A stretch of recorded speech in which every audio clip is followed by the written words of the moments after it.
भिवानी में एक वकील ने डायल 112 पर कॉल करके झूठी शिकायत दर्ज कराई। उसने बताया कि 2 बाइक सवार युवकों ने उससे 35 तोले सोने की लूट की है, जिसकी कीमत करीब 60 लाख रुपए बताई गई है। इस पर पुलिस और डायल 112 की टीम तुरंत मौके पर पहुंची और रात भर छानबीन की। पुलिस ने इलाके के सीसीटीवी कैमरे चेक किए तो पता चला कि वकील शिकायतकर्ता खुद ही अकेले बाइक पर जाते हुए दिखाई दिया। उसके साथ या उस पर हमला करते हुए कोई दूसरा व्यक्ति नहीं दिखा। पूछताछ पर दबाव पड़ने पर वकील ने मान लिया कि उसने झूठी सूचना दी थी। पुलिस का कहना है कि वकील ने यह झूठ शायद किसी को फंसाने या किसी व्यक्तिगत रिश्ते की वजह से बोला होगा। पुलिस ने डायल 112 के दुरुपयोग और गलत सूचना देने के खिलाफ कार्रवाई शुरू कर दी है। एसएचओ देवेंद्र कुमार ने आम लोगों से अपील की है कि डायल 112 का गलत इस्तेमाल न करें। और क्या कुछ कहा एसएचओ देवेंद्र कुमार ने, वह भी आप सुनिए। रात करीब 9:15 साढ़े 9 बजे की बात है। एक व्यक्ति अक्षय कुमार पुत्र सुमेर सिंह वासी धनाना, जो अपने आप को वकालत की प्रैक्टिस करने वाला बताया, उसने डायल 112 पर कॉल की कि मैं क्राउन प्लाजा के पीछे से गली से जा रहा था। 2 लड़के मोटरसाइकिल पर आए और मेरा करीब 30 तोले 35 तो लगभग 30-35 तोले सोना छीन के भाग गए। जिस सूचना पर हम तुरंत एएसआई रामदिया और मैं टीम तैयार करके मौका पर पहुंचे। मौका पर जाने पर उसने बतलाया भी ऐसे बच्चे थे जो 2 मोटरसाइकिल पे थे, स्प्लेंडर मोटरसाइकिल, और वो मेरा सोना छीन के भाग गए। उसके बाद हमने सीसीटीवी फुटेज कैमरे चेक किए और उसे गहनता से पूछताछ की। देर रात तक हमने काफ़ी पूरी रात लगभग हमने कैमरे देखे। उसके बाद कैमरों के माध्यम से और उससे पूछताछ से खुद उसने अक्षय कुमार ने बताया मेरे से गलती होगी, मैंने झूठी सूचना दे दी थी, मेरे से गलती हुई है।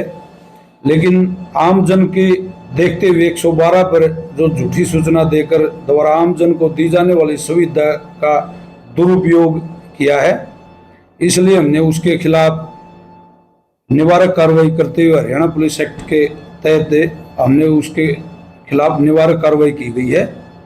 और ऐसे अगर कोई भी झूठी सूचना देगा, पुलिस का दुरुपयोग करेगा, उसके खिलाफ भी आगे भी पुलिस कोई भी 112 पर झूठी सूचना देगा, हम उसके खिलाफ सख्त से सख्त कार्रवाई करेंगे।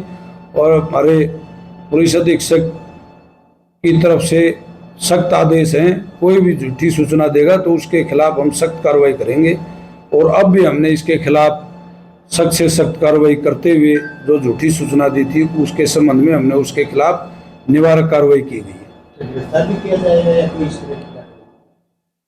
जो कानूनी प्रक्रिया प्रावधान है उसके तहत ही इसकी कार्रवाई की जा रही है। इसका क्या मकसद पाया, क्या कारण है उसने झूठी सूचना दी? झूठी सूचना उसने कुछ होते हैं ऐसे कोई मनगढ़ंत कहानी बनाने की कोई कोशिश होगी। तो पुलिस को कैसे पता लगा झूठी सूचना है? की या पुलिस ने पूरी रात सीसीटीवी कैमरे आसपास पड़ोस में सारी जांच के बाद उसके बाद पता चला। उन्हें खुद ने भी फिर हमारे को लिखित में बता दिया, सच्चाई बता दी, अगर पुलिस तेरा पीछा नहीं छोड़ेगी, झूठे आदमी के खिलाफ कार्रवाई करेगी। इसलिए उसने खुद भी लिख करके दिया भाई मेरे से गलती होगी। क्या करता है ये? अपने भिवानी कोर्ट में प्रैक्टिस करता है, अपने आप को वकील बताता है। क्या नाम है, कहाँ का रहने वाला है? अक्षय कुमार है, पुत्र सुमेर सिंह वासी धनाना, थर्ड का रहने वाला है। बाग कोठी गली नंबर 1 में रहना बतलाया है। तो इमरजेंसी प्रकार से पुलिस का भी और उनका भी समय खराब होता है, तो आम जन के लिए क्या अपील है? आम जनता के लिए यह है कि हरियाणा सरकार द्वारा और हरियाणा पुलिस के द्वारा आपको 112 डायल के माध्यम से आपको तुरंत कार्रवाई के लिए आपको सुविधा दी गई है। अगर कोई भी आदमी झूठी सूचना देता है उसके खिलाफ कार्रवाई की जाएगी और की जा रही है। जब भी आगे कोई इससे सबक मिलेगा, जो झूठी सूचना हमारे को देते हैं, कोई भी सूचना गलत पाई जाती है तो उसके खिलाफ हम आगे भी ऐसे ही कार्रवाई करेंगे। पुलिस को मिसगाइड करने का? मकसद उसका यही था, बस गुमराह करने का, अपने आप को कहीं मतलब बचाने का, झूठी सूचना दे के किसी से पैसे लेने देने का हो सकता है मामला, या किसी और प्यार में हो सकता है, क्या पता क्या मामला। लेकिन इसमें इसने जो झूठी सूचना इसलिए दी है, कहीं ना कहीं अपने आप को फायदा के